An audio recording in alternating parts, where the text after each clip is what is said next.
ሙታን አሳሮ ለሰይጣን ሰላም ኮነ የተወደዳችሁ የተቀደሳችሁ የክርስቶስ ቤተሰቦች እንዲሁም የቅድስት ቤተክርስቲያን አገልጋዮች ክቡራን አባቶቼ እንዲሁም በቤተ መቅደስ ለታላቅ አገልግሎት የምትፋጠኑ ዲያቆናት እንደዚሁም ዛሬ ቤተክርስቲያናችን ሁሉ ሙሽራ የሆኑ እድሜና ጤና ሰጥቷቸው ለክብር ያበቃቸው የዛሬ ሙሽሮች እንኳን እግዚአብሔር ለዚች ቀንና ሰዓት እድሜ አደረሳችሁ በማለት የዛሬውን መርሃ ግብራችንን እንጀምራለን። ለሁሉም ነገር እግዚአብሔር የተመሰገነ ይሁን። ጸሎታችንን አነሳስቶ ያስጀመረን አስጀምሮም ላስፈጸመን አሁን በድጋሚ ለሉል እግዚአብሔር ክብር ምስጋና ይድረሰው። ሁሉም ነገር በሱ ነውና የሚከናወነው ስለ ሁሉም ነገር ክብር ምስጋና ይገባዋልና ነው። አሁን የሚቀጥለው መርሃ ግብራችን የሚሆነው ከሕፃናት አንደበት መዝሙር ምስጋና እንሰማለን። እንግዲህ መዝሙሩን እንዲያቀርቡልን ሕፃናትን ጋብዛለሁ። እንግዲህ ምናልባት የሚያስጀምራቸው አስጀማሪ ካለ ለቃሉ እሺ እኔ አስጀምራቸው። እሺ እንግዲህ እኔ አስጀማሪ ጴጥሮስ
እሺ ሕፃናቱም እግዚአብሔር አምላክ በቤተ መቅደስ በቤቱ በጥበብ በሞገስ ያሳድግልን።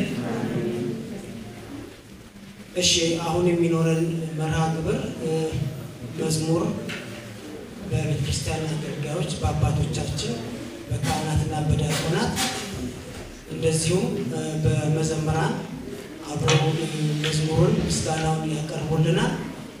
እንግዲህ ወደሚያቀርቡት አሜን።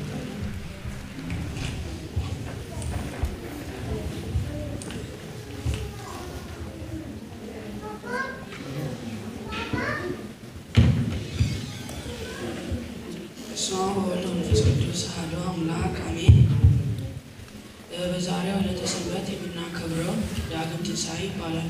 ዳግም ትንሣኤ ማለት የጌታችን ኢየሱስ ክርስቶስ ለሐዋርያቱ ሲገለጥ ዳግም ትንሣኤ እንላለን። ጌታችን ኢየሱስ ክርስቶስ ከተሰቀለ በኋላ ሐዋርያቱ በዝግ ቤት ተቀመጡ። የአይሁድ እንዳይገላቸው ብለው በዝግ ቤት ተቀመጡ። በትንሣኤ ጌታችን ኢየሱስ ክርስቶስ በትንሣኤ ሲገለጥላቸው በዛ ጊዜ ቶማስ ስላልነበረ ቶማስ ሲመጣ ሐዋርያቱ ሲነግሩት ለጌታችን እንደተገለጠላቸው እንዳዩት አይ ጌታዬን ካላየሁት አላምንም ብሎ ተቀመጡ። ጌታችን ኢየሱስ ክርስቶስ በስምንተኛው ቀን ሲገለጥላቸው በዝግ ቤቱ ቶማስ ጠራውና አትጠራጠር አለው። ቶማስ የተወጋው ጎኑ ሊነካው ሲል እጁን ተቃጠለ። አንተ ስላየኸኝ አምነሃል፣ ግን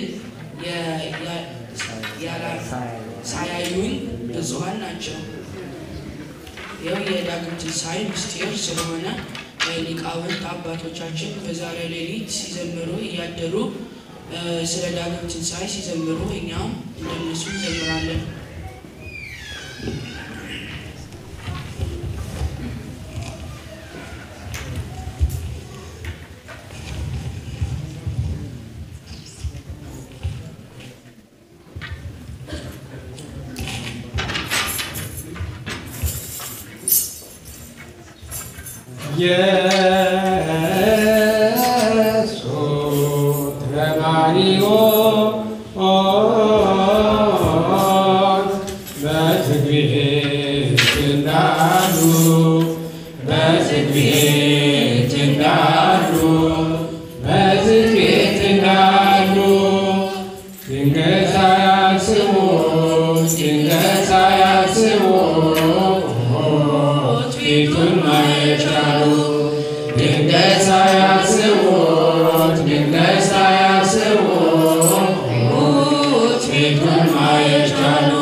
Gato se le come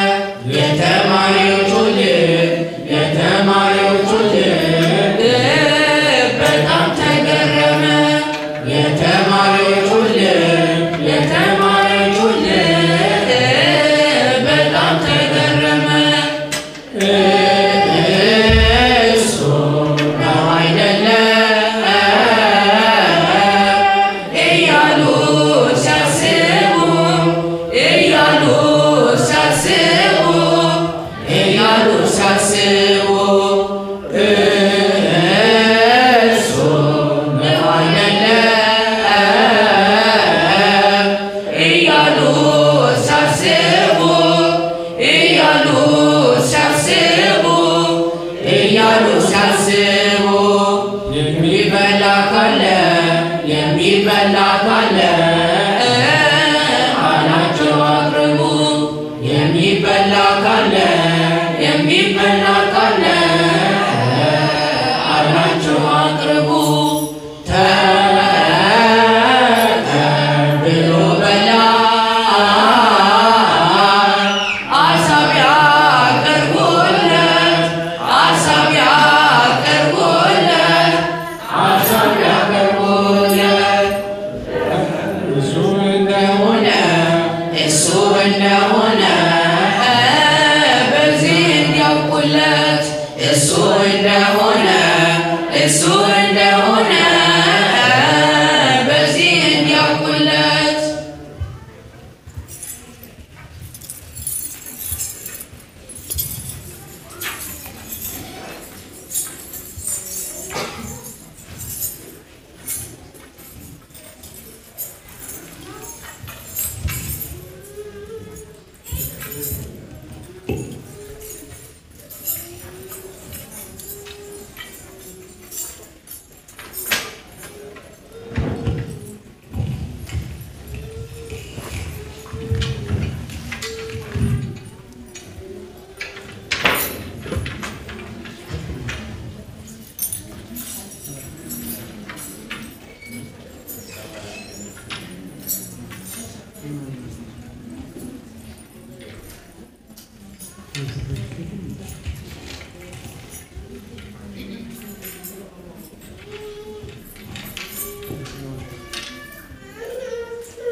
ስለ ምስጋናው ስለ መዝሙሩ የእግዚአብሔር ስም የተመሰገነ ይሁን። ያቀረቡልንም እግዚአብሔር ዝማሬ መላእክት ያሰማልን፣ እድሜና ጤና ይስጥልን፣ ለበለጠ ክብር ያብቃልን። ለበለጠም መንፈሳዊ አገልግሎት እግዚአብሔር የጥበብና የእውቀት አምላክ ጥበቡን እውቀቱን ይስጥልን። እሺ አሁን የሚኖረን መርሃ ግብር የወንጌል ትምህርት ይሆናል። እንግዲህ ትምህርቱን ለሚሰጡን ለክቡር አባታችን ቦታውን ለቃለሁ። ሁላችንም እንግዲህ በእዝነ ልቦናችን ለማዳመጥ ሁላችንም በእግዚአብሔር መንፈስ እንነሳሳ እንዘጋጅ።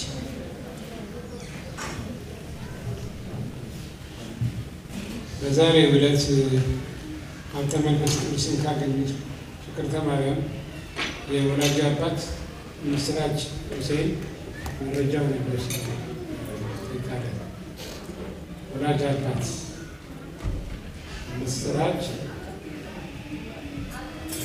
ሁሉ እሺ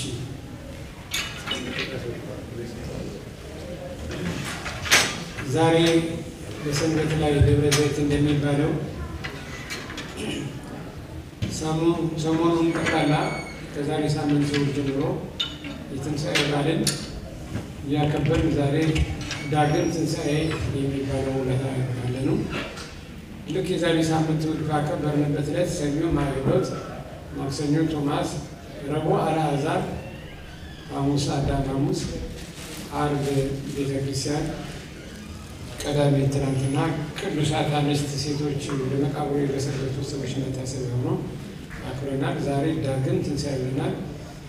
ከምንባብ ወንጌል ከነበረው ከቅዳሴ መካከል ላይ ዛሬ ዳግም መድኃኒታችን ኢየሱስ ክርስቶስ በዝግ ቤት ተቀምጠው ሳለ ደቀ መዛሙርቱ ሳለ መጥቶ ሰላም ለእናንተ ይሁን ብሎ ሰላም አተምተው ከሆነ ነበሩ ሰዎች ሰላም እንደሰጣቸው የሚገልጸው ንባብ ነው ያነበብነው። ትንሣኤው እንግዲህ እስከ በዓለ ሃምሳ ድረስ ትንሣኤ ነው። ግን ከመዓልቲ ዕለት ተብላ እስከ 8 ቀን ድረስ እንኳን አደረሳችሁ የሚባለው ቋንቋ ለውጡ እስከ 8 ቀን ድረስ ነው እና ዛሬ ፈጸመ ይባላል። በቅዱስ ያሬድ ስርዓት ፈጸመ ይባላል። ታዲያ ዛሬ እግዚአብሔር እንዳጋጣሚ ሆኖ እሱ በፈቀደ የቤታችን የቅድስት ድንግል ማርያምን በዓለ ልደት ዛሬ ውሏል። በሀገራችን ካላንደር አቆጣጠር ግንቦት 1 ቀን እና እመቤታችን የተወለደችበት ቀን በመሆኑ ሁሉንም ነገር አጣምሮ ያደረገው እስከዛሬ ድረስ ባለው ሁኔታ ላይ እንደ ቅዱስ ያሬድ ስርዓት የሚሄደው 8ቱ ቀን ወተንሥአ ብለን ማርያም መግደላዊት ነገር ግን ድህነትን ያገኘነው ድህነታችን የተገኘው የእመቤታችን የቅድስት ድንግል ማርያም መገኘት ነው ጌታን ያስገኘውና እመቤታችን የምንመለከተው መስዋዕታችን መድኃኒታችን ኢየሱስ ክርስቶስን ለማየት ያበቃችን የእመቤታችን የቅድስት ድንግል ማርያም አስቀድሞ ማምላክ ኃይልና ታስባ ለማደሪያው ተዘጋጅታ የነበረች ስለሆነች እሱንም አስተባብረን ከቅዳሴዋም የእመቤታችን እንደዚሁም ከምስባኩ የመሳሰለውን ነገር አድርገን ሁሉንም በሁሉም ነገር አድርገን ቤተክርስቲያናችን ስሩ ድንበነት ስለሆነች ይህንን አክብረናል። እመቤታችን ከቅድስት ድንግል ማርያምን ከተነገረቻቸው ነገሮች አንዱ ከበዓላትሽ ሁሉ ማንን ትወጃለሽ ቢሉላት ከጠባብ ወደ ሰፊ ከጨለማ ወደ ብርሃን የመጣሁበት እናትና አባቴ ልጃቸው ሲጨነቁ ሲያዝኑ ይኖሩ ነበርና የእነሱ ሐዘናቸው ተለውጦ ደስታ ስለሆነ ከሁሉ ይልቅ መጀመሪያው ልደቴን እወዳለሁ ብላ ማለችውና ከምስጋናዋም እንግዲህ እመቤታችን ቅድስት ድንግል ማርያም ከፍ ያለ ነው። ስለዚህ ለመግቢያ ትምህርቱን ወንድማችን ሊቀ ዲያቆናት ያስተምረናል። ዛሬ ከሚወሱት በማህሌት ከሚያሉት ከቅድስት ድንግል ማርያም ከሚነሳው ለዕለቷ እንዳይቀርባት ቅዳሴዋን ካደረግን ከማህሌቱ ደግሞ እንዳይቀርባት ማለት ነው።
ነቢያት ሁሉ ተስፋ ያደርጉላት የነበረው እነ ኢሳይያስ ከመሰሎ እንኮን ወከመ ገሞራ እመሰል እግዚአብሔር ሻኪን መያስረፈለን አንቺን ዘር ባያስቀርልን ኖሮ የኛ ድህነት አይሆንም ነበርና እንደ ሰዶም እንደ ገሞራም ሆነን በቀረ የሷ መገኘት ለኛ ለሔዋን ላጠፋችው ለአዳም ልጅ ሁሉ መገኘት ምክንያት ሆና ጌታችን ኢየሱስ ክርስቶስ ከእሳቱ ወልዶ ኃጢአታችን ደምስሶ ሞትን በሞት ድል ነስቶ ነፃ አውጥቶናልና እመቤታችን የሕይወታችን መነጽር መስታታችን ሽበት ናቸው።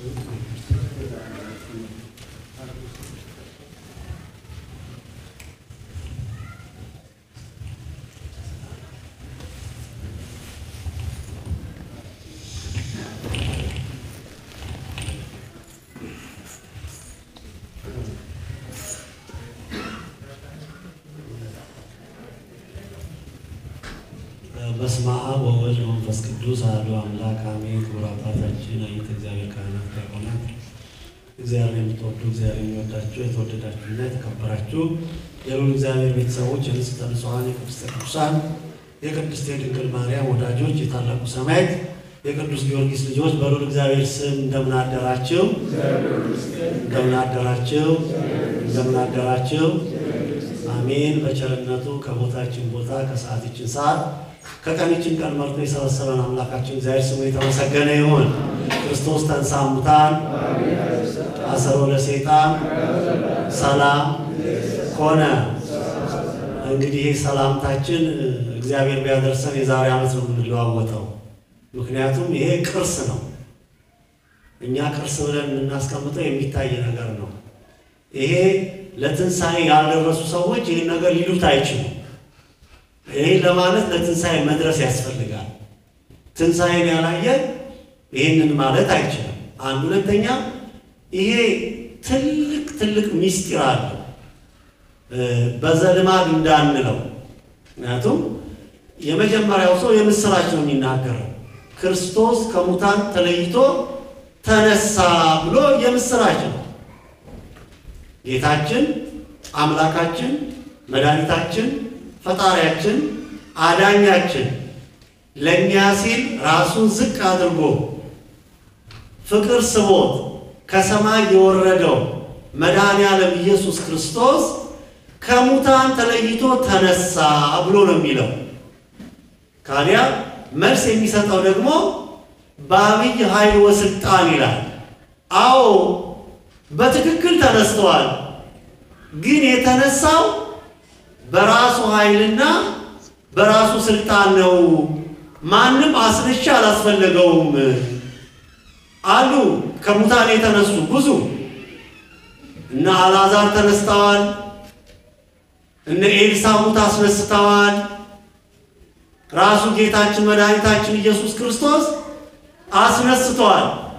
እነዛ የተነሱት በራሳቸው ኃይል በራሳቸው ስልጣን አይደለም። ተነሺዎቹ አስነሺዎቹ በማን ስልጣንና በማን ኃይል ነው? በእግዚአብሔር ኃይልና ስልጣን ነው። በራሳቸው ኃይል በራሳቸው ስልጣን አልተነሱም። ይሄንን ቤተ መቅደስ አፍርሱት፣ እኔ በሶስተኛው ቀን ምን አደርገዋለሁ? አስነሳዋለሁ ብሎ እንደተናገረ በታላቅ ኃይልና ስልጣን ሞት ሊይዘው አልቻለም። የሱን ስልጣን የሱን ኃይል በታላቅ ኃይልና ስልጣን። ከዛ በኋላ የሚቀጥለው ሰውዬ እንዴን ካልክ ማይልና በታላቅ ኃይል ስልጣን አሰሮ ለሰይጣን። አያችሁ፣ ሰይጣንን አሰረው። ለሰይጣን ማን ነው? ለምንድን ነው የሚታሰረው? ጥንተ ጠላታችን ከገነት ያስወጣል፣ እግዚአብሔርን የመሰለ ጌታ ገነትን የመሰለ ቦታ ያሳጣል።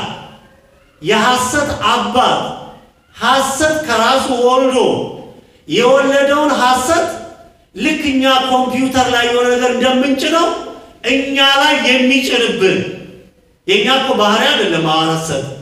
ይሄ ከሆነ ለምን ሰው ሲወለድ ውሸት አይናገርም? ሕፃን ለምን አይዋሽም? ልክኛ ኮምፒውተር ላይ የሆነ ነገር እንደምንጭነው ሐሰቱን፣ ውሸቱን፣ ዝሙቱን፣ ጥላቻውን፣ ኑፋቄውን፣ ጥርጥሩን ይሄን ሁሉ አምጥቶ ዳውንሎድ የሚያደርግብን እኮ ሰይጣን። እኛ ደግሞ ጥሩ ኮምፒውተር እንሆናለን። ጥሩ ተቀባይ ነን እኮ አይደል? በጣም ጥሩ ተቀባይ ነን። ፍቅር ለመቀበል ያቅተናል። ሰላም ለመቀበል ያቅተናል። እስኪ ራሳችሁን ተመልከቱት። እና እንዲህ አይነቱ ጥንተ ጠላታችን ሰይጣንን አሰረው። አዳምን ሳይወድ በግዱ ቀጥቅጦ ሲገዛው የነበረውን ባሪያ ያደረገው ያለ ውዴታው። አሁን ያለ ውዴታው የሚገዛ ስንት ሕዝብ አለ? ያለ ፍላጎቱ የሚኖር ስንት ሰው አለ? እና ታሰረ። እንዲህ አይነቱ ጉልበተኛ ነኝ የሚል ማን ይችለኛል የሚል 5500 ዘመን በሙሉ የሰው ልጆች ቀጥቅጦ የሚገዛ የነበረ መፈናፈኛ አሳጥቶ የነበረ እንዲህ አይነት እንደዋን ክፉ ነገር ከላያችን ገለል ሲል እንዴት ነው ደስ የሚለው? አሰረው። ይሄን የታሰረኛው ማሰራቅቶን እኮ ነው መልሰን እያስገባን የተቸገርነው። የታሰረውን እየፈታ ነው። የተቋጠረውን እየበተን ነው እኮ ነው የኛ ችግራችን። ሰይጣን እኮ ታስሯል። ደግሞ ሰይጣን እንደ ቅዱሳን መላእክት እኔ እናንተ የምናስበውን ማወቅ አይችልም። ምእመናን እንዳትታለሉ። እኛ ግን ችግራችን አንድ ነገር ከማድረጋችን በፊት በቃ አንድ ቱሩን ያፋለቀዋለን። ልጾም ነው፣ ልሰግድ ነው፣ ገንዘብ ልሰጥ ነው፣ ገዳም ልሄድ ነው፣ ላስቀድስ ነው፣ እንደዚህ ነው እያልን እኛ አንዴ ስንለቀው አጅሬ ጆሮ ላይ ይገባል። ከዛ ስራውን ይሰራል። የወደቀ መልአክ ነው። እንዴት እኔ በጌታ በኢየሱስ ክርስቶስ በአምላክ የከበርኩትን ልቦና ማወቅ አይችልም። እና እንዲህ አይነቱን አሰረው፣ ታሰረ። አሰረው ለሰይጣን ጥንተ ጠላታችን ታሰረ። ከዛ የኛው ሲል ደግሞ አሰረው ለሰይጣን አጋዞ ለአዳም ታስሮ የነበረ ያለ ፍላጎቱ ሲቀጠቀጥ የነበረ ባሪያ የነበረ ልጅነቱ የተገፈፈ። ለዚህ ነው ጌታ በዮሐንስ ወንጌል ምዕራፍ 1 ላይ ብርሃን ወደ ዓለም መጣ፣ ላመኑትና ለተቀበሉት ልጆች የሆኑ ዘንድ ስልጣን ሰጣቸው። አያችሁ፣ መጀመሪያ ልጅ አልነበርንማ። እና ሰይጣንን አሰረው፣ አዳምን ነፃ አወጣው። ይኸው ተመልከቱ፣ የጊዜ ጉዳይ እንዲህ ነው። አሳሪ የነበረው ታሳሪ ይሆናል፣ ገዥ የነበረው ተገዥ ይሆናል፣ አሳዳጅ የነበረው ተሳዳጅ ይሆናል፣ ማራኪ የነበረው ተማራኪ ይሆናል። እና ሰይጣንን አሰረው፣ አዳምን ነፃ አወጣው። ከዚህ በኋላ ሰላም፣ ፍቅር፣ ደስታ፣ አንድነት፣ እልልታ ሆነ ነው የሚለው። አያችሁ፣ በቃ ክፉ ነገር ከታሰረ ደስታ ነው ያለው። እና ይሄ ሰላምታችን ቅርሳችን ነውና ልንጠብቀው ይገባናል። ሌላው ምእመናን ትልቁ ነገር ስለ ትንሣኤ ተደጋግሞ እንማራለን። ጌታ ከሙታን ተለይቶ ባይነሳ ኖሮ ምእመናን ዛሬ ቅዳሴ የለም፣ መዝሙር የለም፣ ቤተ ክርስቲያን የለም፣ ምንም ነገር የለም።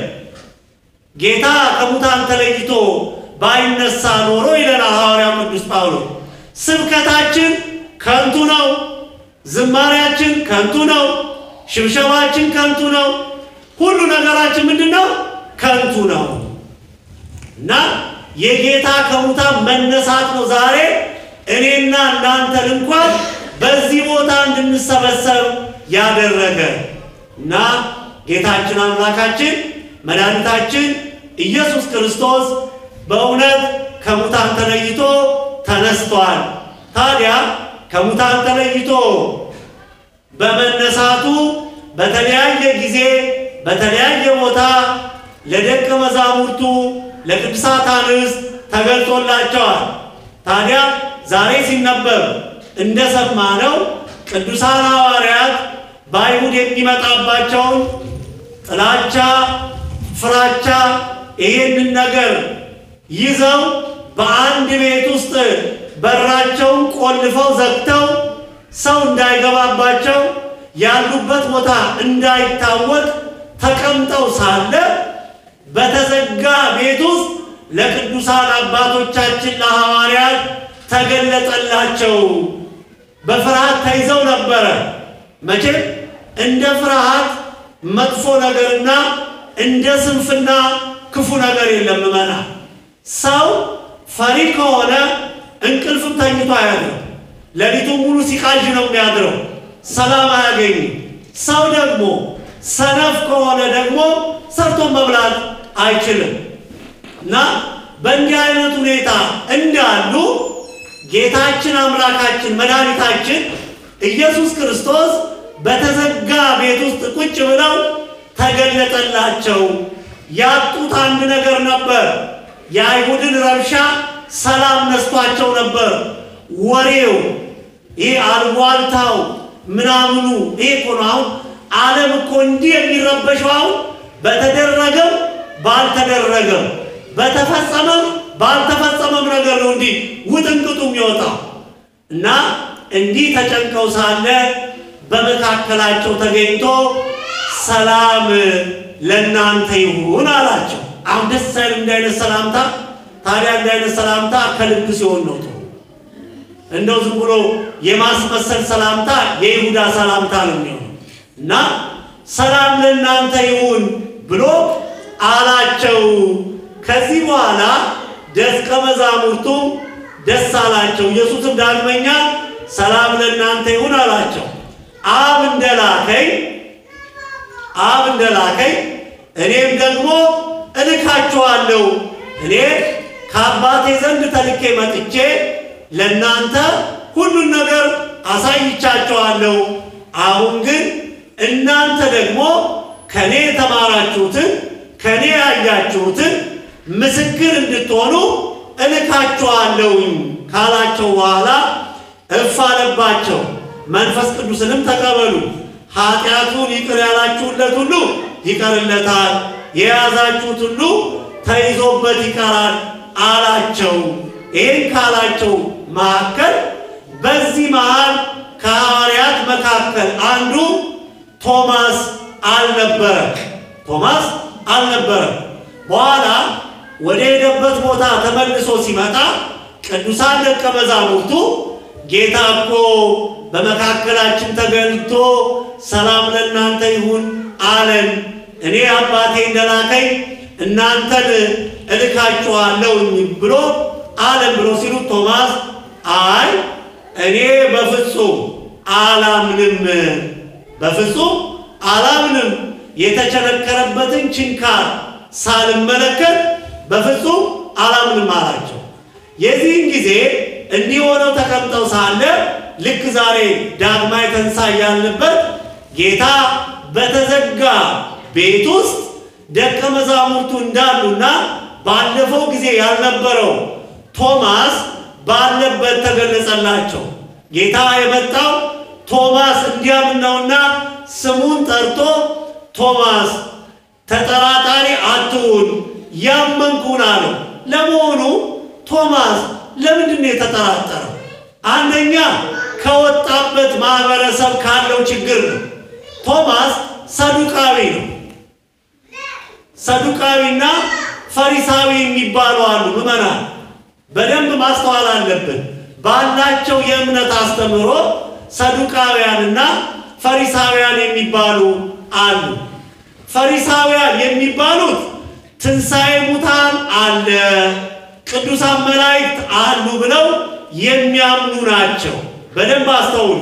ፈሪሳውያን ትንሣኤ ሙታን አለ፣ መላእክት አለ ብለው የሚያምኑ ናቸው። ሰዱቃውያን ደግሞ የሚባሉት በአጠቃላይ ትንሣኤ ሙታን የለም ብለው የሚያምኑ ናቸው። ሰው ከዚህ በኋላ በቃ ከሞተ ፈርሶ በስብሶ ይቀራል ብለው የሚያምኑ ናቸው። ቶማስ ከነዚህ ወገን የወጣ ነው። ፈሪሳውያን ምንም እንኳን አስተውሉ ትንሣኤ ሙታን አለ ብለው የሚያምኑ እንኳን ቢሆኑ በውስጣቸው ደግሞ ችግር አለባቸው። አንደኛ ፈታኞች ናቸው። ፈታኞች በቃ ስትመለከቱ በየሄዱበት ቦታ የፈተና ሰው ናቸው። ለምሳሌ በዚህ በማቴዎስ ወንጌል ምዕራፍ 19 ላይ ወደ ጌታችን ወደ ኢየሱስ ክርስቶስ ቀረቡና ሰው አሉ ሰው በሆነ ምክንያት ሚስቱን መፍታት ይችላል ወይ ብለው ጠየቁት። አሁን እንደው በእውነት ሰው 25 ሰከንድ መቆየት ባቃተበት ጊዜ እነዚህ ወንድማችንና እህታችን 25 ዓመት መቆየታቸው እንደገና እግዚአብሔር ደግሞ እስከ ፍጻሜ እንዲያቆያቸው በእውነት ምኞታችንም ነው ጸሎታችንም ነው። ሰው ዛሬ እንኳን ከትዳሩ ቀርቶ ከጓደኛው ጋር 25 ሰከንድ እንኳን መቆየት አቅቶታል። በጣም የችግር ጊዜ ነው እና ሰው በሆነ ምክንያት ሚስቱን መፍታት ይችላል ወይ ብለው ጠየቁ። ይህንን ጥያቄ ያቀረቡለት ጌታን ሊፈትኑት ነው። ጌታ እነሱ ማን እንደሆኑ ስለሚያውቅ ምንድን ያላቸው? ሰው በሆነ ምክንያት ሚስቱን መፍታት ይችላል ወይ? አባታችን ሙሴ ሰው ሚስቱን መፍታት ከፈለገ የፍችዋን ጽሑፍ ይስጣት ብሏል፣ አንተስ ምን ትላለህ ብለው ጠየቁ። ጌታ እንዲህ አላቸው፣ አስቀድሞ ስርዓቱ ሕጉ እንዲህ አልነበረም። ሰው እናትና አባቱን ይተዋል ከሚስቱም ጋር ይተባበራል ነው የሚለው። ሙሴ ግን አለ ይህንን ሕግ የደነገገላችሁ ስለናንተ ልባችሁ ድንጋይና ጠጣር ስለሆነ የማትሰሙ ስለሆነ ስለ ልባችሁ ጥንካሬ ነው ብሎ ሰው በዝሙት ምክንያት ካልሆነ በስተቀር ትዳሩን መፍታት አይችልም። በቃ ይሄን ብሎ ደምድሟል። ፈታኞች ናቸው፣ ከሳሾች ናቸው። ደግሞ ይገርማቸዋል። በዚህ በዮሐንስ ወንጌል ምዕራፍ 8 ላይ አንድ በዝሙት የተያዘች ሴት ወደሱ ይዘዋት መጡ።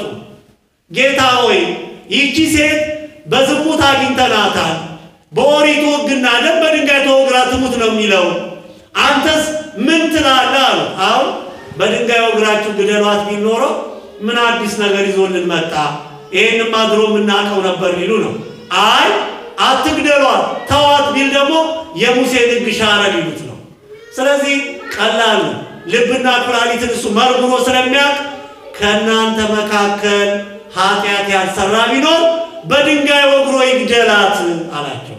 ስለዚህ ውልቅ ውልቅ እያሉ ወጣው ቀሩ እና ፈሪሳውያን ምንም እንኳን ትንሣኤ ሙታን አለ ብለው ቢሉ ተጠራጣሪዎች ከሳሾች ናቸው። እና ሰዱቃውያን እና ቶማስ ከዚህ ስለወጣ ከሰዱቃውያን ወገን ስለወጣ ትንሣኤ ሙታን የለም ብለው ከሚያምኑት ወገን ስለወጣ ለዚህ ነው አንዳንድ ጊዜ እኮ ብዙ ጊዜ በዘፈን ሕይወቱን ያሳለፈ ሰው እኮ አንዳንድ ጊዜ እኮ ዘፈን ሲሰማ ሸነቅ ያደርገዋል። ለምን? መጀመሪያ የኖረበት ነው እና ስለዚህ በፊት የኖርነው ሕይወት ይጎትተናል እና በዚህ የተነሳ አላምንም አለ። ጌታ ደግሞ ሊያስተምር የፈለገው ነገር አለና ተገለጠላቸው። ቶማስ ወዳለበት ቶማስ ሆይ ያመንክ ሁን፣ ተጠራጣሪ አትሁን። ተጠራጣሪ አለች እመቤታችን ቅድስት ድንግል ማርያም። ዛሬ ልደቷን የምናከብራት እናታችን ለቅዱሳን የሚበሉት አጥተው አበመኔቱ እመቤቴ ሆይ እኒህ ቅዱሳን የምመግባቸው ምግብ አጥተዋልና ስጪኝ ብሎ ለመና ወደ ቅዱሳኑ ተቀረበችና ተጠራጣሪዎች አትሁኑ ተጠራጣሪ ከጸጋ እግዚአብሔር ከረድኤተ እግዚአብሔርም የራቀ ነው የምትጠራጠሩ ከሆነ ከእግዚአብሔር አንዳች አታገኙም አትልፉ እና ስለዚህ ቶማስን ና ይሄ የተቸነከረው ችንካሩ የወጋኝ ና እጅን አስገባና ተመልከታ ነው ቶማስ እጁን ሲከት እጁ እንደ ላስቲክ ተኮማተረ የዚህ ጊዜ ምን አለ ጌታዬ አምላኬ ብሎ መሰከረ ጌታም እንዲህ አለው እንደው እንደ ቶማስ አሁን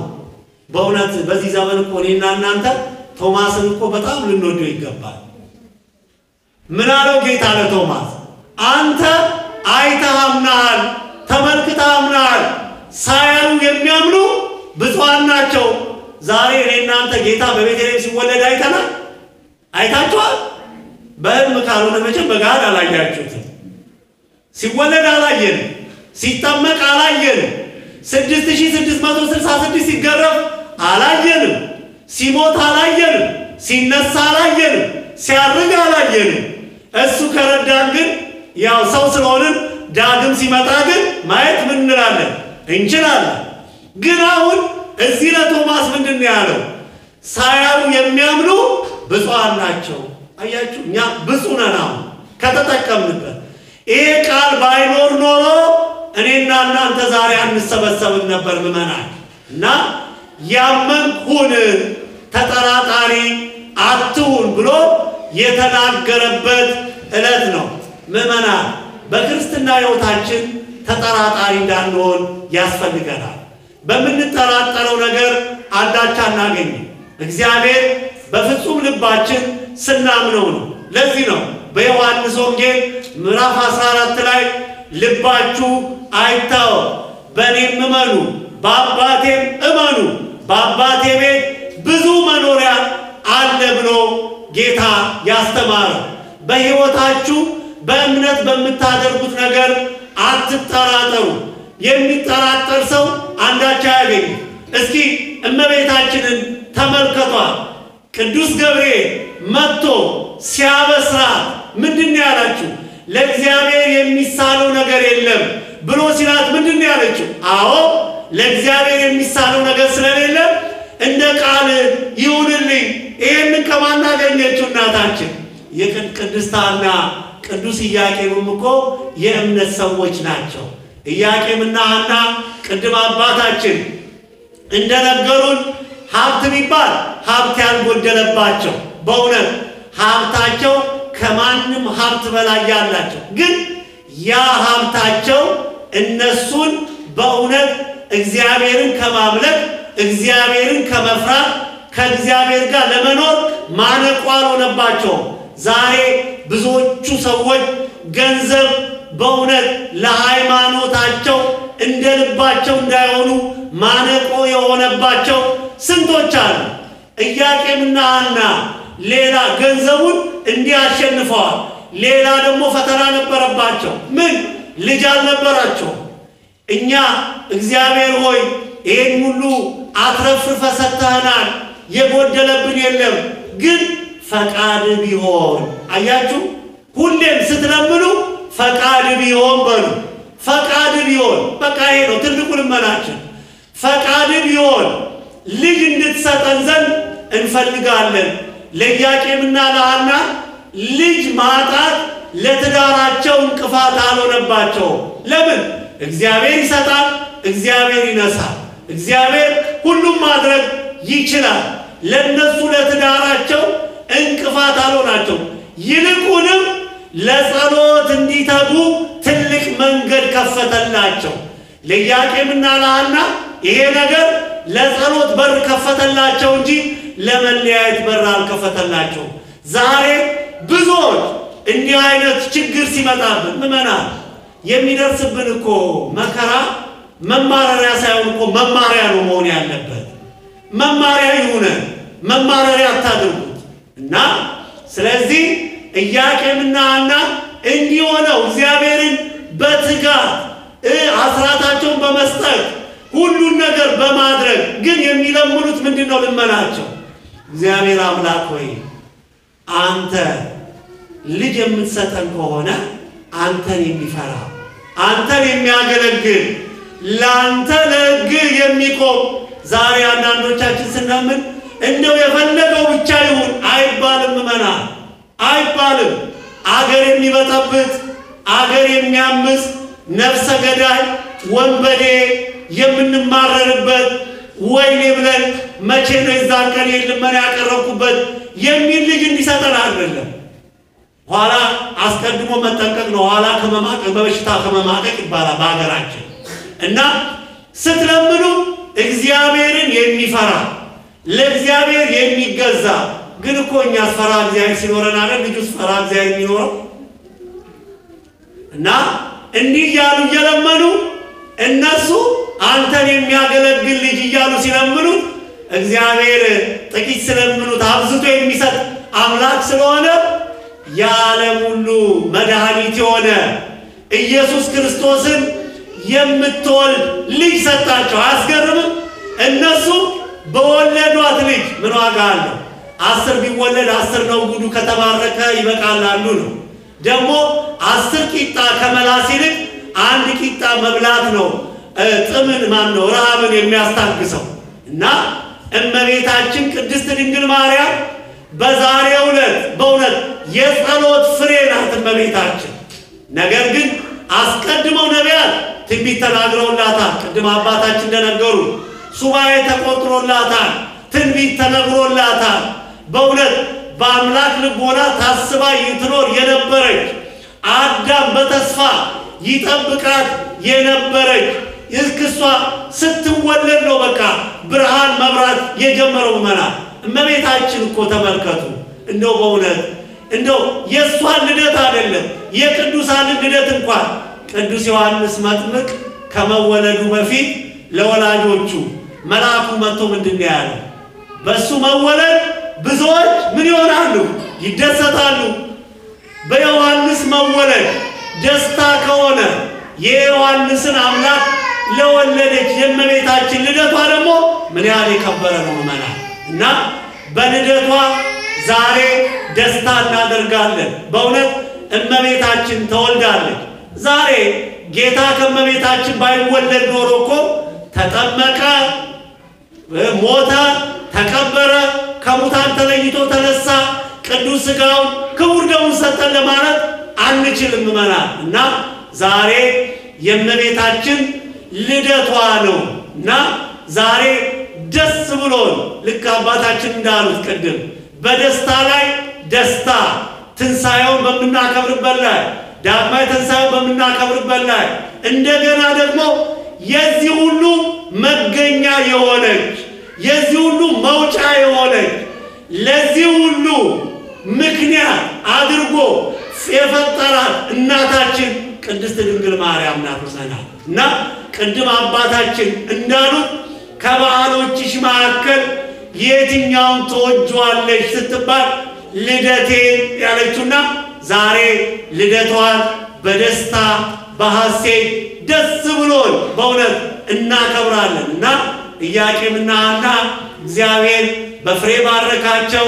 አይሁድ ለምቀኝነት ተነሱ። እመቤታችን የተወለደችው የት ነው? ሊባኖስ በሚባል ተራራ ላይ ሄደው ወለዷት። አቤት እመቤታችን ስትወለድ በስቃይ ኑሮዋ በስቃይ ሁሉ ነገሯ በስቃይ ነበር። እና ዛሬ እናታችን ቅድስት ድንግል ማርያም ተወልዳለች። እና ድርብርብ በዓል ነውና ትንሣኤውንም ዳግማይ ትንሣኤውንም በእውነት እናከብራለን። ይሄንን እድል በእውነት አሁን የዛሬ ዓመት እኮ አስተውሉ፣ ይሄ ቤተክርስቲያን እኮ ባዶ ነበር። ካህናቱ እኮ ከወንበር ጋር ነበር ተፋጠን የነበር ነው። ወንበሩ ነበር እንደምመር የነበረው። እናንተ ታዳምጡ አናውቅም። ያው ቤታችሁ ናችሁ። መቼም በእምነት ያዳምጣሉ ነው የምንለው። አንዳንዱም እያዳመጠው ወይ እንቅልፍ ይዞታል፣ ወይ አንዳንዱም ደግሞ ወጥ እየሰራ ነው የሚያየው፣ ወይ አንዳንዱም ውሃ እየቀዳ ነው የሚያየው፣ ወይ አንዳንዱም ደግሞ ከፍቶት እያስተው ነው። ብቻ በእምነትና እያዩ ነው እያልን በእውነት እኔ አንዳንድ ጊዜ እንደውም ሰው የሚያይ አይመስለኝም። ለምን መሰላችሁ? መጀመሪያ ሲጀመር አንድ ዌብሳይት ነበር 1000 ሰው ነበር ቀጠለ ወደ 700 ገባ ቀጠለ 600 እያለ እየወረደ ለምን ሰው በእውነት የሚከታተል ቢሆን ኖሮ እየጨመረ ነበር የሚሄደው ስለዚህ የዛሬ ዓመት በጻር ላይ ነበር በጋር ላይ ነበርን በእውነት ካህናቱም ለብቻችን ወንበሩን እንዳስቀዳሽ አድርገን ወንበሩን በእውነት እንዴት ከባድ እንደሆነ ምመና ከባድ እንደሆነ እናንተስ በቤታችሁ ሆናችሁ በእውነት እኛንን ከባዱን ጊዜ ያሳለፍነው እውነቱን እንናገር ከተባለ እውነተኛ ካህናት ከባድ ጊዜ ነው ያሳለፉት ከባድ ጊዜ ነው ያሳለፉት አንዳንዶቹ እንደው ልጆቻችሁ በኮቪድ ሞተዋል ኑ መሄድ አይቻልም መቅበር የማይቻልበት ጊዜ አሁን እንደው በእውነት ያንን ጊዜ አሳልፈን ዛሬ እዚህ ቁጭ ለማለታችን እግዚአብሔር እንደው ምስጋና ይገባው በእውነት እግዚአብሔር እኮ ሊመሰገን ይገባዋል ስንቶቹ ካፈር ጋራ ተቀላቅለዋል ምመና ንስሐ ሳይገቡ የበደሉትን ሳይክሱ የቀሙትን ሳይመልሱ ከክፋት ሳይመለሱ ስንቶቹ ተጉዘዋል እና አሁንም በእውነት ይሄ አፋችንን ዘግቶ የያዘውን ነገር በእውነት ከዚህ በኋላ ግን አፋችንን ሳይሆን ለኃጢአት ልባችንን ዘግቶ በእውነት ለኃጢአት ልባችን ተዘግቶ እውነተኛ ሰዎች ሆነን እውነተኛ የቤተክርስቲያን ሰዎች ሆነን እግዚአብሔርን እግዚአብሔርን እንድናመልከው ያስፈልጋል በተለይ ኢትዮጵያውያን አሁንም ደግሜ እላለሁ በተለይ ኢትዮጵያውያን ትልቅ መከራ ላይ ነው ያለነው በእውነት ታላቁ መልአክ ቅዱስ ሚካኤል የባህራንን የተላፊኖስን የሞት ደብዳቤ ወደ ሕይወት እንደቀየረ ሁሉ በእኛ በሀገራችን ላይ ሰይጣን ጽፎ ያስቀመጠው ይሄ የዘረኝነት ደብዳቤ በእውነት የትምክት ደብዳቤ እንዲቀድልን መጸለይ ያለብን ምዕመናን በእውነት እኛ ዘር የምናቀው ለህል ነው እዚህ ሀገር ተመልከቱ ዘር የሚባል ነገር ማን ትዝ ይለዋል እና ይሄ ነገር እንዲጠፋልን እባካችሁ አጥብቀን እንጸልይ አጥብቀን እናልቅስ ሰው ወጥቶ መግባት የማይችልበት ዘመን ደርሰናል እና በኋላ ባለማልቀሳችን ባለማዘናችን እኛ ስለተመቸን እኛ ስለበላ እኛ ስለጠጣ እኛ መንግስት ስለደገፈ ቁስል ስላልተሰማ ዝም ብለን ቁጭ የምንል ከሆነ ተጠቃሎ ቅድም እንዳልኳችሁ አምጥቶ እላያችን ላይ በሽታውን ሁሉን ነገር አምጥቶ ዳውንሎድ ነው የሚያደርግብን ምዕመናን እና ስለዚህ አብዝተን እንጭንጩ አብዝተን እናልቅስ ይበቃናል የሰማነውን በልቦናችን ጽላት ጻፍልን የእግዚአብሔር ቸርነት የድንግል ማርያም አማላጅነት የቅዱስ ጊዮርጊስ በረከት ከሁላችን ጋር ይሁን ዛሬ ክርስትና ከሜሪላንድ ድረስ መጥተው ያስነሱ ሰዎች አሉ መቼም ለምንድነው ከሜሪላንድ ድረስ መጥተው ያስነሱት የሚል እንትን እንዳትሉ አንደኛ በሰማዕቱ በቅዱስ ጊዮርጊስ ለዚሁ ላንካስተር ጊዮርጊስ ተስለው ያገኙት ልጅ ስለሆነች እዛ እንደዚህ እዛ ነው ማስነሳት እንፈልገው ቅዱስ ጊዮርጊስ ራሱ ነው የሰጠን ስለዚህ የፈለገው ቀን ይሁን ጊዮርጊስ ነው የምናደርገውና ብለው አነጋገሩኝ አይ እንዲማ ከሆነ መቼስ ለማያምኑትም ማመኛ ለሚያምኑትም ደግሞ ምንድነው መጠንከሪያ የሚሆን እኛ የወጃሉ ከመዳብ ይቆጠራል ወለና ነውና ስለዚህ እግዚአብሔር አምላክ ልጃቸውን እንዲባርክላቸው አባታችንም ጸሎት ያደርጋሉ እና በዛሬው ዕለት ልጅቱን እዚህ አምጥተው ይሄው ክርስትና አስነስተዋልና የቅዱስ ጊዮርጊስ አምላክ ስሙ የተመሰገነ ይሁን አምላክ ቅዱስ ጊዮርጊስ ራሱ ሰማዕቱ ጸሎታችንን ልመናችንን ይቀበልልን እሺ በቃኝ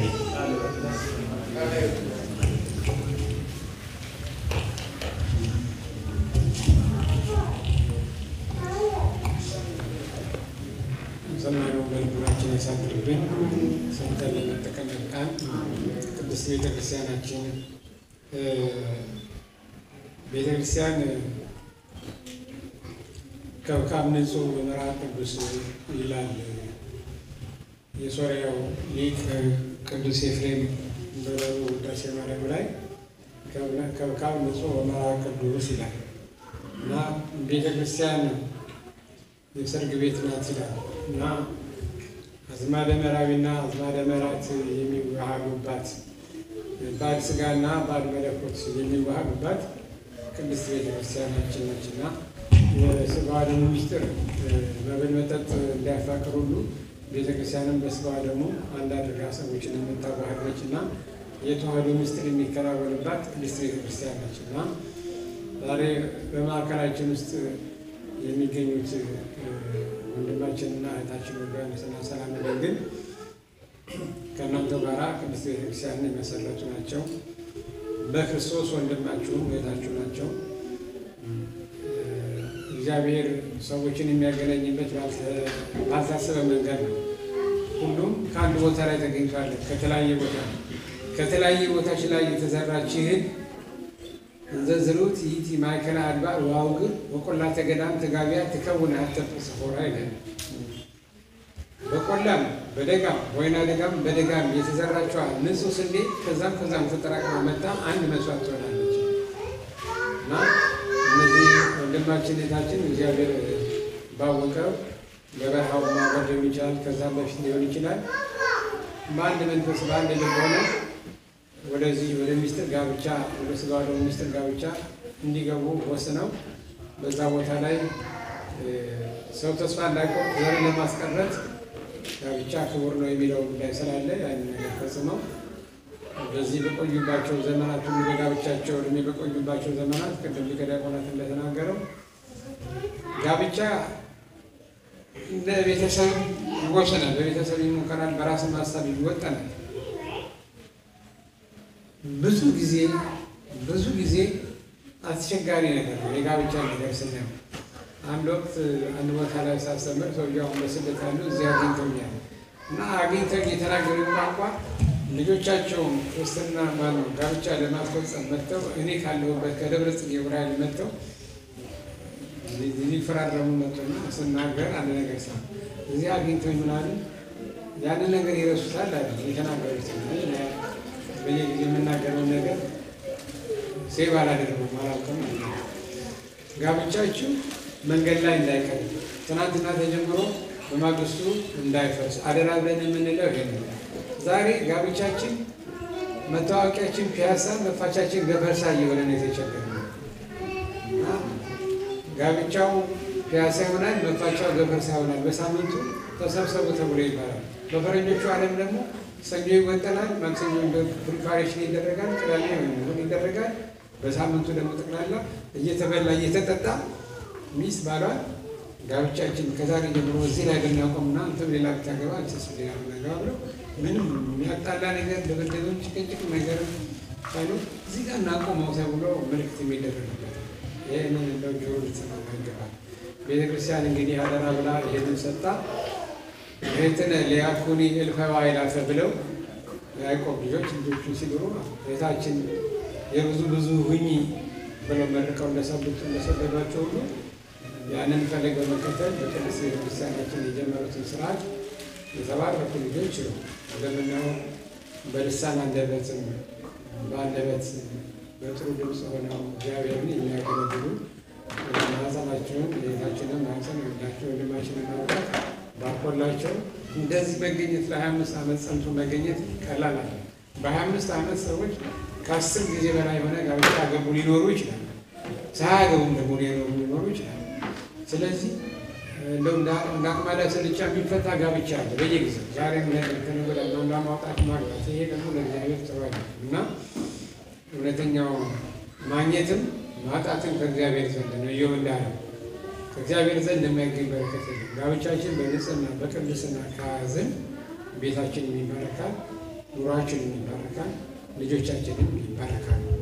ዛሬ ብዙ ልጆች በሚወልዷቸው ልጆች ከሚደሰቱት ይልቅ በሚወልዷቸው ልጆች የሚያለቅሱት ቁጥር እጅግ ይበዛል።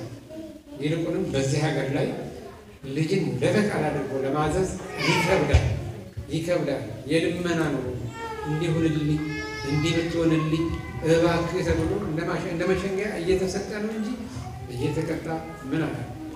እኛ ደግሞ ባደግንበት ሁኔታ ስናይ ያንን ብንናገር ያን ኋላ ቀር ነው የምንባለው። ጾማችን ማድረን አምንታዘዝ ብለን ስንል ጾማችን እየተከለከልን አንማር ስንል ማዕዳችን እየተከለከልን ብዙ አድርገን እግዚአብሔር እነዛን ሰዎች በአጸደ ነፍስ የተቀመጡትን መምህራን አባቶቻችን በጥሩ ቦታ ላይ ያኖራቸው ብለን ከምንል በስተቀር በክፉ አስተዳደግ አድርገናል ብለን አንረግማቸው። ስለዚህ ከእነሱ ልጆች የተገኙት ልጆች ቤተክርስቲያናቸው ከፍቱ ቤተክርስቲያናቸውን በሰንበት ትምህርት ቤት እነሱ ባላቸው በምዕመናንነት ደረጃ ላይ ያላቸውን ድርሻ በወንድ በኩል የሚወደውን በወንድ በኩል የሚሟላውን በሴት በኩል የሚሟላውን ነገር በሴት በኩል እያሟሉ ቅድስት ቤተክርስቲያናችን አንድ ላይ ሆነው የሐዋርያትን ጉባኤ ቅዱሳት አንስት እንዳጸኑት ማለት ነው። አንድ ሆነው ቤተክርስቲያናቸውን እያገለገሉ ዛሬ ለእኛ ፊት ቀርበው እንደዚህ ሆነው እንደኛ መሰሉ ቅዱስ ጳውሎስ አለ ምንድን ነው ተመሰሉ ኪያይ በከማናት የሚሰሉ ለክርስቶስ ክርስቶስ እንደመሰለ ተመሪ ይመስላል። እንደኛ ብቻ ያልወጣናችሁ ካላችሁ እንደዚህ አይነት ደረጃ ላይ ለመድረስ እኛን መስፈሩ ለማለት ለእናንተ ፊደል እናንተ ተርጓሚዎች እንድትሆኑ ቀርበው እግዚአብሔር አምላካችን በቀጣዩ ዘመናት ደግሞ ቀጣዩን ዘመን ደግሞ እግዚአብሔር የሚያበድረን የሚያጨውን ደግሞ ዓመት 25 50 ይደርሳል እንዲህ እያለ ይሄዳልና እግዚአብሔር ለዛ ክብር ጸጋ በረከት ያብዛልን። በልጆቻችሁ ክበሩ። በልጆቻችሁ ደግሞ መልካም ደረጃ ላይ ደግሞ ከልጆቻችሁ የልጅ ልጆቻችሁ የምታዩ እህትነ ሊያኩኒ ይልፈዋል የብዙ ግኒ ብሎ እንደተባለው ማጠናችሁንና አብራካችሁን ይባርክልን። ሁላችሁንም እግዚአብሔር ይባርካችሁ። በዚህ ሱታፌ ላይ ተገኛችሁ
የተወለዱትን ሕፃናት ልጆች ሀብተ መንፈስ ቅዱስን ያገኙት እንደኛ መጎናጸፍ እግዚአብሔር አምላካችን በመንፈስ ቅዱስ አሳድጎ በመንፈስ ቅዱስ የተወለደችበትን ልጆቻችሁ የተወለዱበትን ቤት አትርሱ። ክርስትና ዝም ብሎ ውሃን ተጠምቀው ሳይሆን በስጋው ዓለም ማደግ ይጠይቃል እና ስለዚህ ክርስትና አንድ ቀን ክርስትና ሄደን አትነሳን ብለን አጥምቀነው ወጣን ማለት ነው። ከዛ በኋላ መመላለስ በስጋው ደግሞ እየተመገቡ ማደግ ቃል እግዚአብሔርን በዚህ በቅርብ አካባቢ ደግሞ ካላችሁ ደግሞ ይልቁኑ በሰበካ ጉባኤ መመዝገብ እንደው የሞቱለት ቁርባን የተቸገሩለት እንደው አንዳንድ ችግሮች በደረሱበት ሰዓት ካህን ድረሱልኝ ማለት አለ። ለቤተ ክርስቲያኑም አባል ሆኖ ቤተክርስቲያኒቱን በጣም በመወደድ ማለት ያስፈልጋል። እግዚአብሔር አምላካችን ሀብተ መንፈስ ቅዱስን ለሕፃናቱ ያደረገውን ለእኛ ያተርፋል። እውነት ምስጋና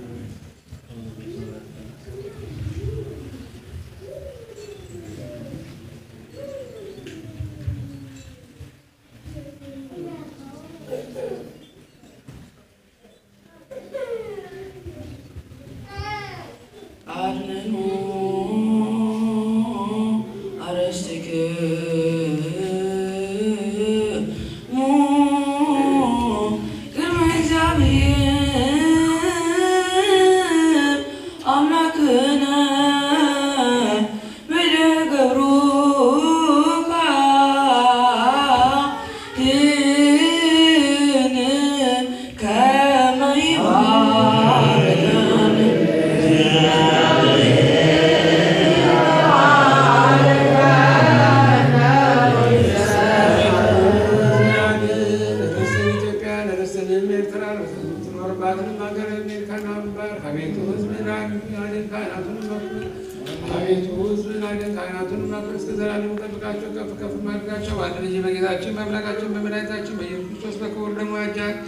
ቤዛምን ቃል ቅዱስ ቤተክርስቲያን ተጠብቃት ለነገሥታትና ለመኳንንት ቅዱስ ለሆነ ሕዝብ ማደሪያቸው ዘንድ ይጠራት። በዚህ ቅዱስ ቤተክርስቲያን መጣችሁ ተሰብስባችሁ ጸልያችሁ ያስቀደሳችሁ የጌታችን የመድኃኒታችን የኢየሱስን ክቡር ሥጋውን የበላችሁ ክቡር ደሙንም የጠጣችሁ በማወቅ ወይም ባለማወቅ የሠራችሁትን ኃጢአት ይቅር ይበላችሁ። ሥጋ መለኮት ስለሚባል ሥጋው የሕግና ሥርዓት ደም ስለሚሆን ደግሞ አሸናፊ እግዚአብሔር በድንጋሌ ሥጋ በድንጋሌ እና የትምክህት የማርያም ልጅ ባለፈው ይቅር ይበላችሁ በሚመጣም ይጠብቃችሁ ለዘላለም የመረነ ክርስቶስ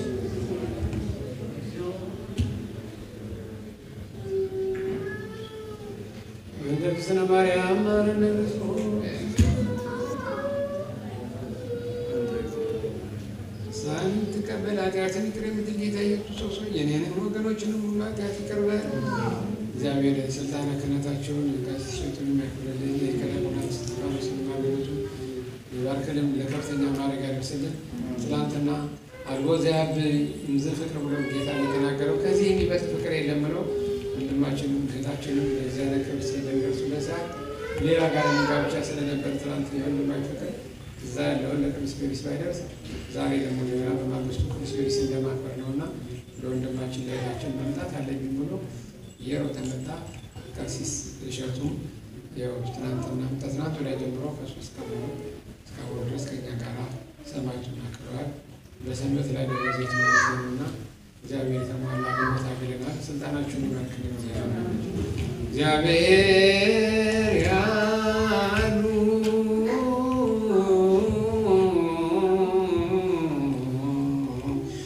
ለኩልክ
That's Yeah.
Yeah.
ያምሳነ አመከ መዮም ያምሳነ አመከ መዮም ያምሳነ አመከ